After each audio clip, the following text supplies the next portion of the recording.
Добрый день, меня зовут Шигова Татьяна, я специалист линии консультации компании SoftUnion.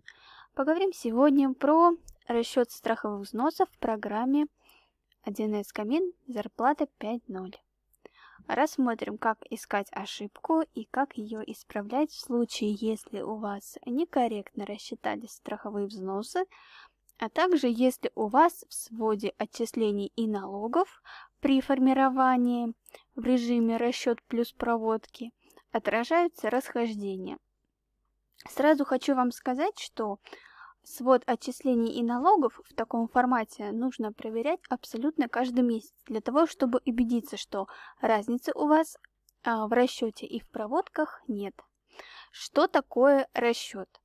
Расчет – это та сумма, которую мы сотруднику начислили документом табель или же какими-либо другими начислениями. Проводки – это та сумма, с которой мы сотруднику рассчитали страховые взносы в документе конец месяца. Так вот, к чему мы идем? К тому, что документы по начислению заработной платы или каким-либо иным начисленным суммам не сходятся с той базой, которую мы взяли для расчета страховых взносов в документе конец месяца. Это говорит о том, что после расчета страховых взносов, то есть после создания документа конец месяца, были введены какие-либо начисления и конец месяца не переделали, в случае чего возникают разницы, которые нам нужно с вами убрать. Бывают такие ситуации, когда эти разницы отрицательные, положительные. Если они отрицательные и вы их не перерасчитываете в текущем периоде, они переносятся на следующий, и возникает тогда уже вопрос, почему в следующем месяце неправильно рассчитываются страховые взносы. И я надеюсь, что теперь вы будете понимать, как исправить эту ситуацию. Ну, во-первых, как ее, конечно же, найти, а как исправить очень просто. Зайти в документ конец месяца и перерасчитать его. Тогда разница в том месяце, в котором она возникла, уйдет, а следующие расчеты будут корректными. Скажем, если у вас есть, скажем, вы рассчитали зарплату за декабрь, вы заходите в свод отчислений и налогов и видите, что у вас все хорошо за декабрь месяц, но почему-то взносы рассчитываются некорректно, вот, и начинаете искать ошибку. Как здесь нужно сделать? Вам нужно, вот у вас, к примеру, будет декабрь, он у меня пустой, но, скажем, у вас он будет, вам нужно пролистывать каждый месяц, проверять, пока вы не найдете тот месяц, в котором у вас будут разницы. Вот видите, как у нас разницы отражаются в следующем месяце, если мы не сделали перерасчет. То есть и вот в этом месяце тоже у нас есть разница. Соответственно, нам и август, и сентябрь нужно перерасчитать.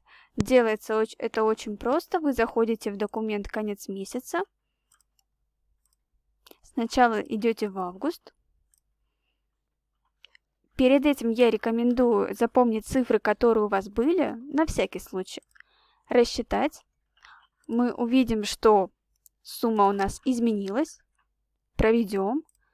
Затем сформируем свод отчислений налогов. Далее перейдем уже в сентябрь. И также его переделаем. У нас выравниваются суммы. Естественно, это влияет на РСВ. Соответственно, теперь у нас... Сейчас, минутку.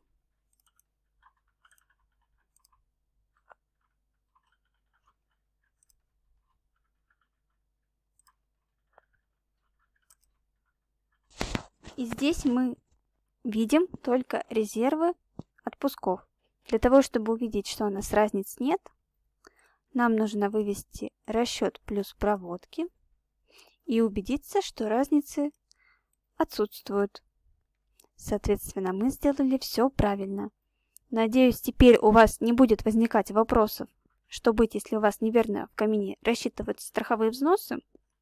Здесь функционал максимально простой, и сразу в случае каких-либо непонятных расчетов по страховым взносам я вам рекомендую просмотреть каждый месяц и именно в разрезе разниц, найти тот месяц, в котором появилась разница, пересчитать его, посмотреть, как это отразится на итоговых страховых взносах.